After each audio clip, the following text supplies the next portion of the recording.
Welcome back to Life Unrehearsed. I'm Matt Del Vecchio, specializing in free retirement home search and senior transition support. Here in studio with my co-host Corey Sirota, clinical social worker and psychotherapist specializing in grief and loss. Corey, we got to run home, tell our teenagers and our kids, stay away from the weed. That's right. I don't know how successful we'll be, but we got to. Well, we got to talk. Yes, that's we do have to talk. Open up the lines of Yeah. communication, even if they're going to do it. Let's open it up. It is Thanksgiving weekend. Any plans or any activities already done? Funny thing that you're asking me that. Number one, I do have a turkey sitting at home waiting for my whole family to come over. But I spent the day yesterday being like a tourist in my own city. I actually ventured out to the plateau. I asked my friend if I needed my passport. Not bad for a West Islander there, yeah, Corey. right. I'm so impressed. I did that, and it's amazing there. Mount Royal, walked around, really cool stores, etc. And then last night was really impressive. I went to the Seagull Center. They have something called Broadway Cafe. Yes, and I heard of it. you go and I certainly didn't sing, otherwise nobody would have stayed. But I went and I watched a whole bunch of budding theater people sing one at a time with a fabulous pianist, and just, it was great. It's something, I think, once a month at the Seagull Center. Very interesting. Nice. Check it out. Nice. On my end is birthday parties. We've got, it's just everyone. My son, Anthony, had his birthday last week. My stepdaughter, Axel, on the 4th. My dad is on the 9th. Nice. So we're kind of doing, a Monday night, a full Thanksgiving and birthday all in one wrapped in. So looking forward to that, Corey. Very nice. All right. Very interested, about our next guest. Well, we've been anxiously awaiting, because I think I asked Lynda many months ago if she was able to do this. And we're very fortunate that Lynda is in Montreal this weekend, so she's sitting right next to me as we have this interview. So, as you may have already heard, in 1970, when Lynda was 13 years old, her life came to a disastrous halt when both her mother and her two younger sisters were killed in an Air Canada Flight 621 plane crash. At that point, Lynda made a conscious decision to become happy and lead a fulfilled life. She's such an impressive woman. Amongst her many accomplishments, Lynda became a clinical social worker and wrote the book Repairing Rainbows to share her story and to help others who've experienced great loss. Welcome to the show, Lynda. Thank you. So great to have you here. So I guess we begin by, if you could share your story.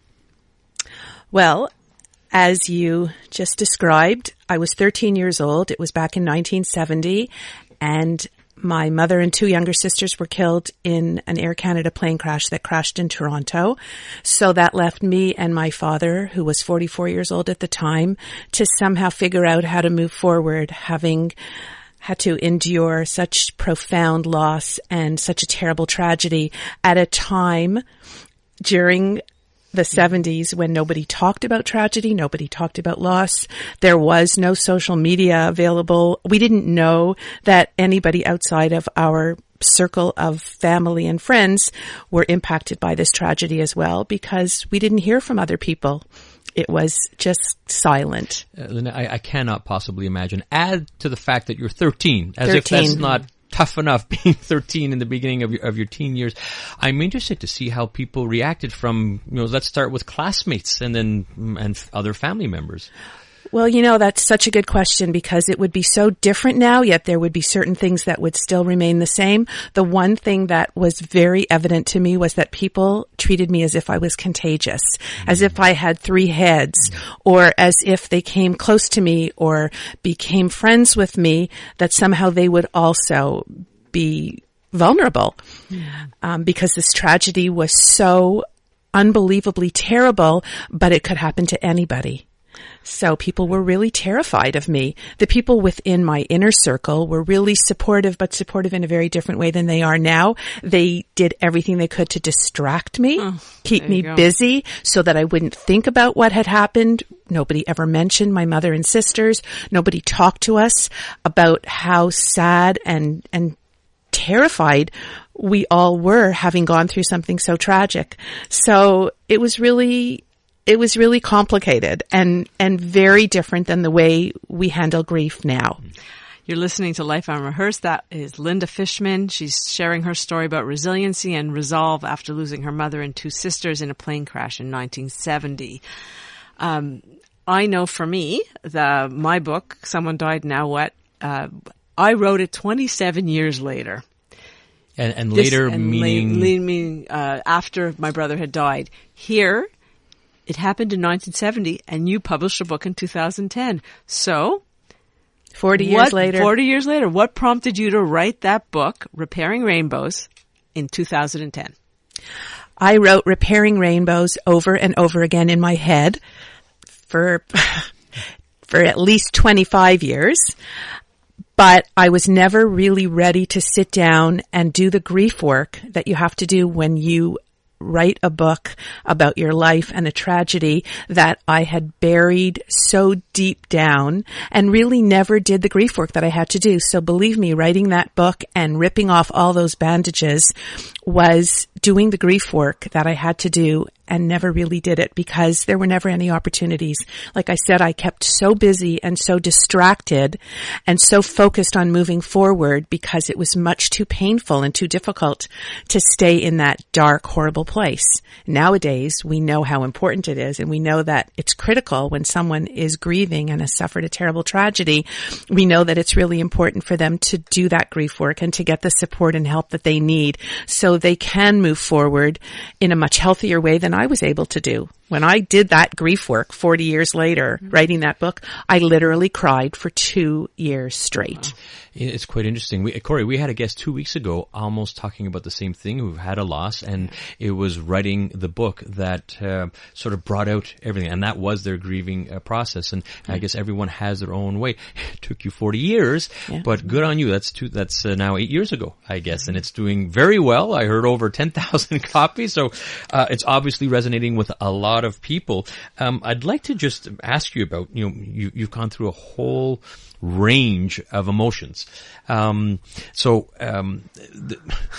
It's just too much to talk about in terms of emotions. But I think a lot of listeners, Lynda, would love to hear the different set of emotions, and that probably came out during the writing of the book and then pre and post. But first, we're going to hear a little bit more about that. We do have to go to traffic, so we're going to head out to the CJD Traffic Center first, and we're going to talk to Lynda Fishman a little more about this. Life Unrehearsed on CJAD 800. Brought to you by Marco Vendramini of IG Private Wealth Management. MarcoVendramini.com. Well, it's all right, even if they say you're wrong. Well, it's all right. Welcome back to Life Unrehearsed. Matt Del Vecchio here with Corey Sirota, and we're talking to Lynda Fishman about her resiliency and resolve after losing her mother and two sisters in a plane crash in 1970. Lynda, first of all, thanks for coming in on a Thanksgiving Sunday, telling us about your incredible story and your resiliency. We talked just before the traffic update about some of the emotions that you went through, and I think it's important to know, we were just talking off air, in fact, loss doesn't necessarily even have to be death of someone. There are many types of losses, and I think what you're talking about in terms of the emotions that you've experienced, it will resonate with a lot of people. So can you tell us a little bit more? Absolutely. I think what happens when anybody experiences any kind of loss, or certainly any kind of death or tragedy, your basic assumptions about safety and trust and security are destroyed because you now know firsthand that life can change instantly, and that no matter how much you plan for things, everything can change in an instant with a tragedy or a loss. And dreams, loss of a dream is also difficult for people to deal with. So I think people can relate to the emotions, which, would be anything from fear and panic and worry and all of the emotions that go along with that. That applies to any kind of a loss. So absolutely true. I'm at a bit of an advantage to you, Matt, because I happen to know that Lynda is the parent of 3 beautiful children, one of whom I know personally, Rebecca. I give her a shout out? Hopefully you're listening, Rebecca, who is the director of Camp Aaron in Toronto. Oh, nice, really. So the question is, Lynda knows I would love for her to speak to what ways her parenting has been affected by this experience. Well, I think the most important thing for me to focus on when I answer that question is the fact that I was always looking over my shoulder, worrying that something else would happen to me, that another tragedy would hit me and take away my happiness and take away the security and the trust that I'd worked so hard to build. And so I had to really consciously work on making sure that I didn't make my kids into neurotic children. And they may disagree, but I think they're actually really well adjusted. And what they've done is they have used all of those experiences growing up with a mother and also a father who went through a lot of tragedy, because my husband did as well. So they have become very compassionate, empathetic, caring people. And they show all of those values in the work that they do and the volunteer work that they do and the way that they make a difference in the lives of other people. So I'm really proud of the fact that we took tragic childhoods of our own and turned those into life lessons for ourselves and our children to grow and to become really incredible people who help others. They're so empathetic and compassionate, and I'm really proud of them for that.